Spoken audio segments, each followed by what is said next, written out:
বাবা মা ও দুই বোনকে সৌদি আরবের মর্গে রেখে দেশে ফিরলেন পরিবারের একমাত্র জীবিত সদস্য ফাইজা আক্তার।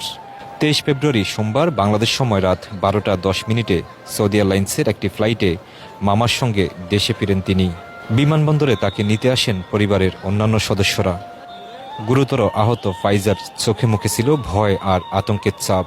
গত 16 ফেব্রুয়ারি ওমরা হজ শেষে সৌদি আরবের বাসায় ফেরার পথে লক্ষ্মীপুরের একই পরিবারের 4 জন সহ 5 জন নিহত হন। নিহতরা হলেন সৌদি প্রবাসী মিজানুর রহমান মিজান, তার স্ত্রী ফারজানা আক্তার সুমি, 13 বছর বয়সী স্কুল ছাত্রী মেহের আফরোজ এবং 1.5 বছরের শিশু সুবা আক্তার। দুর্ঘটনায় গাড়ি চালক জিলানি বাবরও মারা যান। তাদের সবার বাড়ি লক্ষ্মীপুরের রামগঞ্জ উপজেলায়। নিহত মিজান ভাটারা ইউনিয়নের নলছড়া গ্রামের শহীদুল্লাহ ছেলে। মেহের আফরোজ স্থানীয় টিউরি উচ্চ বিদ্যালয়ের 6ষ্ঠ শ্রেণীর ছাত্রী ছিলেন। এদিকে একই দুর্ঘটনায় গুরুতর আহত হয়ে জেদ্দার একটি হাসপাতালে ভর্তি ছিলেন মিজানের মেজো মেয়ে ফাইজা আক্তার।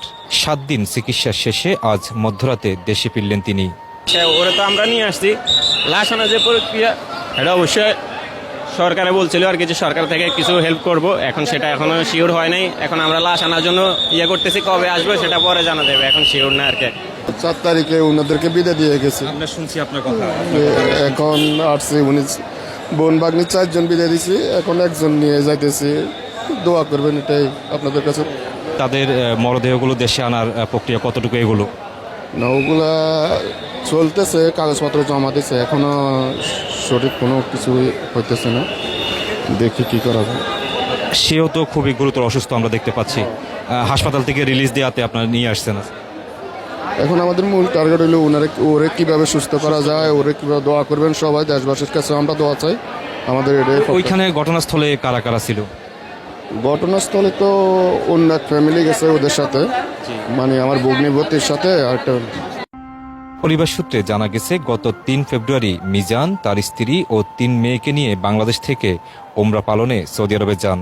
ওমরা শেষে জেদ্দা থেকে বাসায় ফেরার পথে ভয়াবহ সড়ক দুর্ঘটনায় প্রাণ হারান তারা। বাংলাদেশ সময় রাত 3টার দিকে দুর্ঘটনাটি ঘটে। 7 দিনের চিকিৎসা শেষে স্বজনদের ছেড়ে একা দেশে ফিরলেন ফাইজা।